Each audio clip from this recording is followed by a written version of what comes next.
Hello students, today in video number 46 geography we will see foreign trade, new topic we are going to start. So see here, foreign trade, see the concept. Foreign trade in the sense of trade, business between two or more countries is called international trade, and the purchase and sale carried out with other countries is called foreign trade. So means business between two or more countries. When one country business sell and purchase the things with two or more countries, that is called international trade, and the purchasing and selling the carried out with other countries, that is called foreign trade. So the definition is, hence we can say that in one word as a definition, exchange of commodities, it means things, commodities with another country or countries is called foreign trade. So it is definition in your standard: exchange of commodities, give and take, sell and purchase with one or maybe more countries, that is called foreign trade. Okay, so it is the trade of one country with two or more countries. Here there are two words, import and export. Import, according to the word I means, that is in the sense of in means the things which is coming in the country from other countries. The commodities which are brought from other countries called import. जब कोई देश किसी दूसरे देश से कोई सामान खुद के लिए मंगाता है, ब्रॉड करता है उसको, तो उसे क्या बोलते हैं? इम्पोर्ट. और वहीं पे the commodities which are sent to other countries called foreign trade. वहीं पे जब कंट्री अपना सामान, अपना प्रोडक्ट दूसरी कंट्री में भेजती है तो उसे क्या बोलेंगे? Export. X and I means in, x means exit, बाहर की ओर जाना. It is export and it is import. Import means दूसरे देश का मटेरियल अपने देश में आना, दैट इज कॉल्ड इम्पोर्ट. और खुद का प्रोडक्ट दूसरे देश में भेजना, उसे क्या बोलेंगे? Export. So keep in the mind the definition of import and export. See the contribution. There is a lot of contribution of foreign trade in the economy of any country. किसी भी देश के लिए फॉरेन ट्रेड बहुत ही important होता है. कैसे? सही है. Foreign trade make a country self dependent. Means in this time you can say that no country has a self dependency. आज के दौर पे कोई ऐसा देश नहीं है जो ये कह सके कि हमें किसी देश से कोई मतलब नहीं है. ऐसा नहीं हो सकता है. हर देश किसी न किसी चीज़ के लिए दूसरे देश पे डिपेंडेंट है. सपोज दैट इंडिया, तो इंडिया पेट्रोलियम के लिए हम अरब कंट्रीज़ पर डिपेंडेंट हैं, क्योंकि हमारे यहाँ वो चीज़ नहीं होती है तो हम वहाँ से मंगाते हैं. And the Arab countries they are also dependent for money things from our side. Okay, so foreign trade make a country self dependent. Second number, it promote industrialization. कैसे? With raw material. बहुत सारे ऐसे हैं minerals जो कि हमारे देश में नहीं होते हैं, तो हम वो मिनरल दूसरे देश से अपने देश में मंगाते हैं, और हमारी जो इंडस्ट्री है उसको क्या मिलता है? Raw material. तो इस तरह से फॉरेन ट्रेड जितना ज़्यादा होगा उस कंट्री में, जो आपका ये वर्ड है इंडस्ट्रियलाइजेशन, वो उतना ही ज़्यादा होगा. So foreign trade promote industrialization. Third number, foreign trade increases the possibility of agricultural development. Agriculture sector में जो टेक्नोलॉजी है, सीड्स हैं या अदर प्रोडक्ट्स हैं जो अपने देश में नहीं हो रहा है, उसको हम दूसरे देश से मंगा सकते हैं.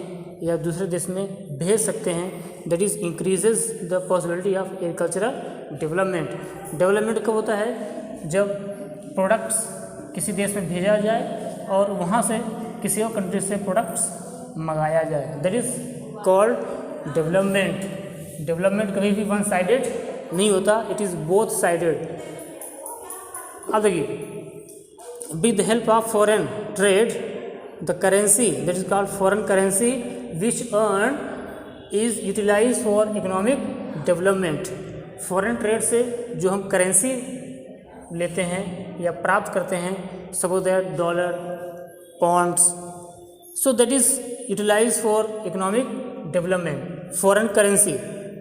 सो the country which have more currency, foreign currency means that is a high level of economic development, and those who have less currency, it means it is very low development. So the economic development depends on foreign currency, and that is the result of foreign trade. See here, next, foreign trade increases avenues for employment, means there is also opportunity for employment due to foreign trade. Foreign trade से रोजगार भी creates किए जाते हैं। Next, it enable consumers to have a variety of things. Foreign trade give opportunity to the consumers to have a lot of variety. Foreign trade से consumer को कई variety की चीज़ें मिलती हैं, तो उनके पास ऑप्शंस ज़्यादा होते हैं और जो आपका प्राइस इन्फ्लक्चुएशन है वो कम होता है। Fluctuation can be control. Inflation means जो इकोनॉमी में अप डाउन होते हैं, up down, so it can be control, means we can stability in economic development. Stability means एक स्थिर speed, constant speed, not high not low, constant speed we can get in economy just because of foreign trade. Okay, so it is the contribution of economic trade. Let us see the next topic, factors affecting foreign trade. Foreign trade is affected by natural, economical, political and social factors, and these factors are given here in a combinedly. First number, location. Location means it is the location of country. If the country is located near the trade routes or commercial routes, so it increase the more and more foreign trade. जो country trade routes के नज़दीक होगी उसका trade ज़्यादा होगा, और जो दूर होगी उसका ट्रेड कम होगा। जैसे कोई हाईवे है तो हाईवे से नज़दीक अगर कोई बस्ती है तो उसका डेवलपमेंट ज़्यादा होगा, और जो हाईवे से दूर है तो उसका डेवलपमेंट थोड़ा कम होगा। वैसे यहाँ पे भी है, लोकेशन का भी असर पड़ता है। देन रस्ट सी कोस्ट। रस्ट का मतलब जो कोस्टल कंट्रीज़ हैं, जो समुद्री किनारे पे जो कंट्रीज़ हैं, उनका किनारा, उनका सी शोर अगर कटा फटा है, जिग जैग शेप में है, तो यहाँ पे सी पोर्ट्स या अदर डॉक्स बनने की पॉसिबिलिटीज़ ज़्यादा हैं, तो वहाँ पे फॉरेन ट्रेड ज़्यादा होगा। क्यों? क्योंकि अगर इस तरह से है तो यहाँ से पोर्ट बनने का पॉसिबिलिटी ज़्यादा है, यहाँ पोर्ट बन सकता है, यहाँ पोर्ट बन सकता है, तो इससे फॉरेन ट्रेड ज़्यादा होगा, क्योंकि वो एक रूट बन जाएगा, एक स्टेशन बन जाएगा जहाँ पे शिप्स आकर रुकेंगी और लोड अनलोड होके आगे बढ़ जाएंगे। तो जो जिस कंट्री के किनारे ज़्यादा कटे पटे होते हैं, समुद्री किनारे, वहाँ पे फॉरेन ट्रेड ज़्यादा होता है, विकसित होता है। जो कंट्री प्लेन वाले हैं, उनका समुद्री किनारा प्लेन है, वहाँ पे सी पोर्ट की बनने की पॉसिबिलिटी कम होती है। जैसे अपने इंडिया में है, तो अपने इंडिया में ये इस तरह से, तो यहाँ पे कटापटा कम है, तो यहाँ पे सी पोर्ट्स कम है। जो ज़्यादा से आपका नॉर्वे वगैरह है वहाँ पे ज़्यादा कटे पटे हैं, तो वहाँ पे ज़्यादा सी पोर्ट्स हैं। सी है पीस। अगर कोई कंट्री पीसफुल है तो जाहिर सी बात है कि उसका डेवलपमेंट मीन्स फॉरेन ट्रेड ज़्यादा होगा, और जो कंट्री कंटिन्यूस वॉर में इंक्लूडेड है, इन्वॉल्व है, तो वहाँ पे फॉरेन ट्रेड बहुत कम विकसित होगा, क्योंकि उससे कोई भी व्यापार करना नहीं चाहेगा। तो पीस का विषय होता है, पीसफुल है कि नहीं है। Then natural resources, natural resources यदि कंट्री में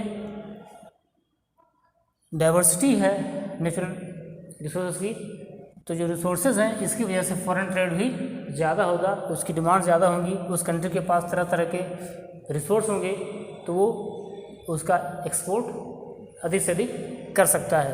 तो diversity of natural resources it also create foreign trade. अगर डाइवर्सिटी वाले कम हैं तो कम चीज़ें बाहर जा पाएंगी, और डाइवर्सिटी ज़्यादा है तो अधिक से अधिक चीज़ें ज़्यादा जा सकती हैं। Economic development, economic development means the level of economic development differ country to country. हर कंट्री का इकोनॉमिक डेवलपमेंट लेवल एक समान नहीं होता, हर कंट्री का अलग अलग होता है। तो यदि इकोनॉमिक डेवलपमेंट हाई है तो वहाँ फॉरेन ट्रेड भी ज़्यादा डेवलप होगा, और इकोनॉमिक डेवलपमेंट लेवल कम है तो उस कंट्री के साथ फॉरेन ट्रेड भी कम ही होगा, क्योंकि इकोनॉमिक मीन्स उसकी क्षमता कम है, इकोनॉमिक डेवलपमेंट ज़्यादा है मीन्स उसकी क्षमता ज़्यादा है। पॉलिटिकल आइडियोलॉजी, यदि आइडियोलॉजी सिमिलर है तो फॉरेन ट्रेड हाई होगा, और यदि डिफरेंट टाइप की आइडियोलॉजी हैं तो उनका फॉरेन ट्रेड कम होगा। सपोज करिए जैसे दो पर्सन हैं, अगर उनकी थिंकिंग मिलती है, थिंकिंग, तो उनमें फ्रेंडशिप जल्दी होगी, और यदि उनकी आइडियोलॉजी, उनकी थिंकिंग नहीं मिलती है थिंकिंग, तो उनकी फ्रेंडशिप नहीं होगी। तो यहाँ भी ये होता है फॉरेन ट्रेड में भी। कल्चरल डाइवर्सिटी, कल्चरल डाइवर्सिटी क्या करती है? क्रिएट डिमांड एंड सप्लाई का कॉन्सेप्ट देती है। कल्चरल डाइवर्सिटी ज़्यादा होगी तो डिमांड भी ज़्यादा होगी, ओके, और बाहर से सप्लाई भी ज़्यादा होगी, और एक्सपोर्ट की भी पॉसिबिलिटी ज़्यादा होगी। तो कल्चरल डाइवर्सिटी जितनी ज़्यादा होगी उतना ज़्यादा development means foreign trade develop होगा, और कल्चरल डाइवर्सिटी जितनी कम होगी उतना ही उसमें डिमांड होंगे फॉरेन थिंग्स की, फॉरेन ट्रेड्स की। Then density of population, density of population differ country to country.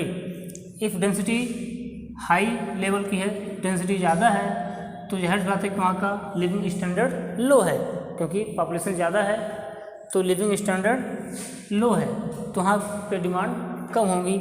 और डेंसिटी यदि लो है तो लिविंग स्टैंडर्ड हाई है, तो हाई होने से फॉरेन ट्रेड अधिक विकसित होगा, और लो होने पे फॉरेन ट्रेड कम विकसित होगा, ओके। देन चीप रेट्स, यदि कहीं पे रॉ मटेरियल्स इजीली अवेलेबल है, सफिशिएंट अमाउंट में अवेलेबल है, तो उसका रेट कम होगा, और कम होने से उसका डिमांड भी ज़्यादा होगी, okay. Then transport and communication, transport and communication यदि वेल डेवलप्ड है तो फॉरेन ट्रेड भी ज़्यादा होगा, और economic transport and communication development कम है तो फॉरेन ट्रेड भी कम होगा, क्योंकि मीन्स ऑफ कम्युनिकेशन ट्रांसपोर्ट, जिससे आना जाना है चीज़ों का, गुड्स का, वो अगर लेवल डेवलपमेंट कम है तो फॉरेन ट्रेड भी कम होगा, जाहिर सी बात है। पॉलिसी, हर कंट्री अगर पॉलिसी मीन्स जो फॉरेन ट्रेड पॉलिसी है, अगर उसे आप कहते हैं लिबरलाइजेशन, लिबरल, यदि लिबरल है, रूल्स रेगुलेशन ज़्यादा टफ नहीं है तो फॉरेन ट्रेड ज़्यादा होगा, और यदि किसी कंट्री का रूल रेगुलेशन टफ है तो वहाँ पे फॉरेन ट्रेड कम होगा। तो लिबरल पॉलिसी में फॉरेन ट्रेड अधिक होता है, और आप कह सकते हैं जो पॉलिसीज़ फ्लेक्सिबल नहीं है वहाँ पे फॉरेन ट्रेड कम होता है। So these are the factors affecting foreign trade. When two countries conduct trade, we call it as international trade. On the other hand, local trade is carried in cities, towns and villages. Likewise, state-level trade is carried between two or more states. And finally, we have international trade that exists between two countries. Now, what happens in international trade is that capital, goods and services are exchanged. The moment exchange of goods and services comes into the picture, automatically a country's GDP comes in the picture as well. because GDP stands for Gross Domestic Product, meaning the total amount of goods and services produced by a country in a given period of time. So any variable or factor that has a direct impact on the GDP of a country is a matter of serious concern. If it is positive, then it leads to economic prosperity, and if it is opposite, then poverty, unemployment pulls the country down. International trade takes place through sea, air, as well as land routes. You have seen those huge container ships sailing on the oceans carrying bulk cargo. It is the most preferred mode of transportation between two countries, as it turns out to be cheaper as well as efficient. Even cargo aircrafts exist that carry cargo instead of passengers. This mode is usually the expensive one and is good for transporting perishable items or items of high value. Then we have the land transport. This is the most cheapest of all. Long trail of trucks and trains carrying goods from one state to another or from one district to another through highway roads is a typical choice of transportation for regular domestic businesses. Now the big question is, why do countries need to engage in international trade? One thing that we learn from geography, apart from many other stuffs, is that the distribution of natural resources on Earth is uneven. It is scattered. There is not one single location that has all the resources. Just like the geographical features of the Earth is not uniform, in the same way natural resources are not accumulated at one place. Due to this fact, no country can survive with the resources that are available within the borders of their territory. At some point, resources will get exhausted, and that's why international trade is needed. Export and import are the components of trade. So if you're a country, export means selling your products and importing means buying other products for your market. The balance of trade of a country is the difference between its export and import. When the value of export exceeds the value of imports, it is called a favorable balance of trade. And if the value of imports exceeds the value of exports, it is termed as unfavorable balance of trade. India has trade relations with all the major trading countries that live in all geographical regions of the world. Though India trades with almost 140 countries in the world, have a look at this map. Here are the top 15 and top 11 countries that are the sources for India's exports and imports. Now, international trade has undergone a tremendous change in the last 15 years. Exchange of commodities and goods have been easy and efficient with the help of information technology and knowledge. Information technology usually refers to the combination of computers and communication devices. Import and export orders are placed and electronic documents have replaced papers and receipts, which conducts the business with no hassle. Technology helps business expand around the globe, and knowledge expands market presence of a particular product. Together with information technology and knowledge, global markets trade with each other at a much faster rate compared to 15 to 20 years back.